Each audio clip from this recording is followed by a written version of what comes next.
बैसागो बिदाय फोरबो फालिदों आरो बे बैसागो मागोनि बे फालिनानै जोङो ज' जालायो मानो होनबा माखासे जायगायाव गोबां जायगायाव माने मा होनो बेयावथ' गिदिर जायगा नालाय माखासे बर' मानसि दङ ज' जालायनाया दिगदार जायो थ' बेखायनो जोङो मागो बैसागोआवल' लोगो मोनलायो आरो लोगो मोनलायनानै जोङो एसे फुरथि खालामो जों गावनो मोसालायो गावनो फुरथि लायो थ' बिनिफ्राय जोंहा मा प्रब्लेम जायो बम्बाइआव जों एसेबां गोजाननिफ्राय फैदों बम्बाइआव थाफैयो जोङो बम्बाइआव जोंहा जथेस्थ' प्रब्लेम दङ जेरै जोंहा स्टुडेन्टफोरा फरायनो फैबा थानो जायगा गैया हटेलाव थानांगौ जायो खरसा बिराद बारा बेयाव बम्बाइआव स्टुडेन्टनि प्रब्लेम बिनि उनाव माखासे बेमारि फैयो ट्रिटमेन्टनि थाखाय थ' ट्रिटमेन्टफोराव बे लं ट्रिटमेन्टनि थाखाय हटेलाव थानानै खालामनो हाया प्लास माखासे इन्टारभिउ होनो फैयो सोरबा साख्रियाव फैयो बिथांमोनाबो हटेलाव थानांगौ जायो थ' बेखायनो जों लुगैयो मा बम्बाइआव मोनसे बड'लेण्ड हाउस जानांगौ बड'लेण्ड हाउस माने मेघालया नागालेण्ड मणिपुर आसाम गासै स्टेटआनो दङ आरो जोंहाबो बड'लेण्ड हाउसआ दिल्लीयावबो दङ दिल्लीयाव दङ गंनै दङ चेन्नाइआव दङ बेंगालराव दङ कलकातायाव दङ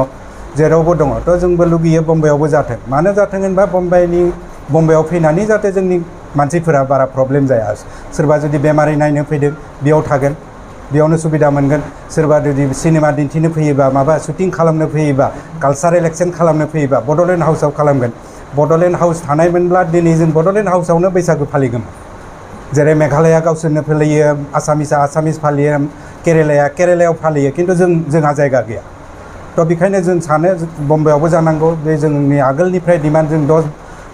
10 बोसोरनिफ्रायनो बुंगासिनो दङ जों हाग्रामा महिलारि बिथांखौबो लोगो हमना फैदोंमोन दा प्रमदखौबो लोगो हमना फैदों बिश्वजित दैमारिखौबो लोगो हमदों दासो जोङो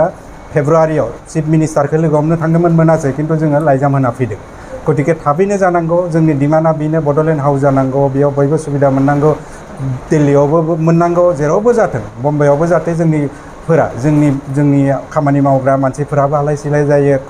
लकडाउनाव जेरै आलाय सिलाय जादोंमोन जोंहा बड'लेण्ड हाउसआव थानाय मोनबा जोंनि बड'लेण्ड हाउसआवनो मानसिफोरखौ दोननानै जों माइरंबो राननो हागौमोन खिन्थु जों राननो हायासै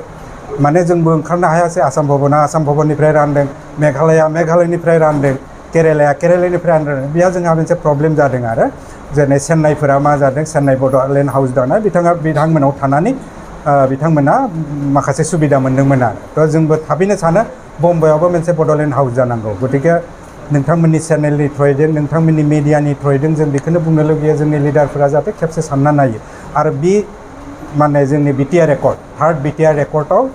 एनेक्सार 4आव बे बड'लेण्ड गेस्ट हाउसआबो दं गतिके जों थाबैनो जानायखौ लुगैयो गतिके नोंथांमोनाबो बयबो रायजोफोराबो जाहाथे मदद होलायो बेखौ थाबैनो लिडारफोरनिसिम लाना थांनांगौ बे मुन्दाखौ जोंथ' होबाय थायो जों मिडियायावबो होबाय थायो लिरबायबो थायो गतिके नोंथांमोना एसे मदद होलायबा मोजां जागोन थेंक इउ